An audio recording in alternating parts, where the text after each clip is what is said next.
Hallo Leute, guten Morgen. Ich wünsche Ihnen einen schönen Sonntag. இந்த video எடுக்கிற நாள் ஞாயிற்றுக்கிழமை Sonntag. இப்போ இன்னைக்கு என்ன பேச போறோம்னா சூரிய உதயமும் சூரிய அஸ்தமம். நேத்திக்கு வந்து சூரிய அஸ்தமத்தை பத்தி ஒரு வீடியோ போட்டிருப்பேன். அதை வந்து auf Deutsch என்ன சொல்லுவோம், der Sonnenuntergangன்னு சொல்லுவோம். உண்டர்னா அடியில போறது, Sonne அப்படின்னா சூரியன், சூரியன் அடியில போறதுனால der Sonnenuntergang ist sunset, சூரிய அஸ்தமனம். இப்போ சூரிய உதயத்தை பத்தி பேசலாம். சூரியன்கிறது தி Sonne. சூரிய உதயம் அப்படின்னா என்ன அர்த்தம்? சூரியன் வந்து வெளியில வருது. எங்க இருந்து வெளியில வருது? அந்த ஹாரிசான், அந்த ஹாரிசானுக்கு தமிழ்ல என்ன சொல்லுவோம், அந்த சமநிலையா, அதுல இருந்து சூரியன் வந்து வெளியில வர்றார்.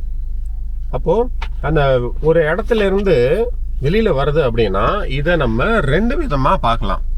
ஒன்று, ஒரு ஒரு டப்பாக்குள்ள இருந்து இல்லைன்னா ஒரு விஷயத்துக்குள்ள இருந்து வெளியில வர்றது. ரெண்டாவது, நமக்கு வந்து வெளியில வர மாதிரி தெரியும், ஆனா அது உள்ள இருந்து வெளில வராது, ஜஸ்ட் மேல வந்து எழுந்து வருது. இப்போ சூரியன் எதுல வரும்?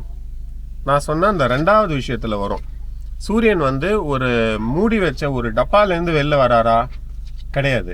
சூரியன் வந்து நமக்கு அந்த ஹரிசான்ல இருந்து, இப்போ இங்கே தான் சூரியன் இருக்குன்னு வச்சுப்போமே, இப்போ என் கை தான் சூரியன், இது வந்து சூரியன் இப்படியே வெளில வராரு. இந்த இடம் வந்து டப்பா கிடையாது, சூரியன் அங்கே தான் இருக்கு. நம்ம பூமி நவுறதுனால இந்த ஹரிசான் அப்படியில இருந்து வெளியில வர மாதிரி தெரியுது. இந்த சமயம் இந்த மாதிரி ஒரு ப்ராசஸ் நடக்குது அப்படின்னா அதுக்கு நம்ம அவுஃப் யூஸ் பண்ணணும், அவுஸ் கிடையாது. இப்போ நம்ம ஜிஷ் ஃபர்ஸ்டலன்ல உங்களை பத்தி இன்ட்ரடியூஸ் பண்ண சொல்ற இடத்துல நம்ம என்ன சொல்லியிருப்போம்? ஒரே ஒரு செகண்ட். உங்களை பத்தி இன்ட்ரடியூஸ் பண்ண ஒரே ஒரு செகண்ட். இந்த இது மாமா பேசுறேன் கிளம்பிட்டோன்னு சொல்லு.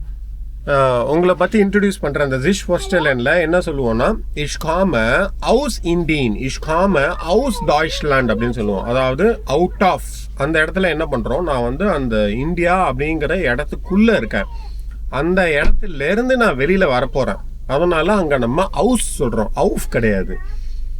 இதுவே ஜானாக்கு தேர் ஜானன் அவுஸ்காங்னு சொல்லக்கூடாது. நானும் ரொம்ப நாளா வந்து இந்த அவுஸ்காங்கில் தான் கன்ஃபியூஸ் ஆயிருந்தேன். ஏன் அவுஸ் வரக்கூடாது, ஏன் வந்து அவுஃப் வரணும் அப்படிங்கிறத இப்பதான் படிச்சு தெரிஞ்சுக்கிட்டேன். ஸோ அவுஸ் அப்படிங்கிறது ஒரு மூடி வச்ச ஒரு டப்பால இருந்தோ அவுட் ஆஃப் அப்படின்னு அர்த்தம், சரியா? உள்ள இருந்து வெளியில வராரு, அது கிடையாது. அதனாலதான் தேர் ஜானன் அவுஃப்காங். இப்போ இந்த காங் அப்படிங்கிறது வாக்கிங், அதாவது வெளியில வர அந்த ப்ராசஸை வந்து காங்னு சொல்றோம். இது வந்து கேனுடைய பார்ட்டிசிப்ஸ்வாயோ இல்லை ப்ரெட்டரேட்டமோ கிடையாது. அப்புறம் ஜானங்கிறது தி ஜான. ஆனா ஜான அவுஃப்காங் அப்படின்னு வரும்போது தேர் வரும். ஏன் தேர் வரும்? பல வீடியோக்களில் சொல்லியிருக்கேன், அது தெரிஞ்சதுன்னா கீழே கமெண்ட்ஸ்ல சொல்லுங்க. Deutsch ist sehr, sehr einfach. Ich wünsche Ihnen noch einmal einen schönen Sonntag. எவ்வளவு இனிமையான காலை பொழுது. நாங்கெல்லாம் இப்போ எங்க கிளம்பிட்டோம்? நம்மலாம் இப்போ வந்து காவேரியில நீராடுவதற்காக கிளம்பிட்டோம். ரைட் நிஷேஷா? காவேரியில குளிக்க கிளம்பிட்டோமா? Okay, danke schön.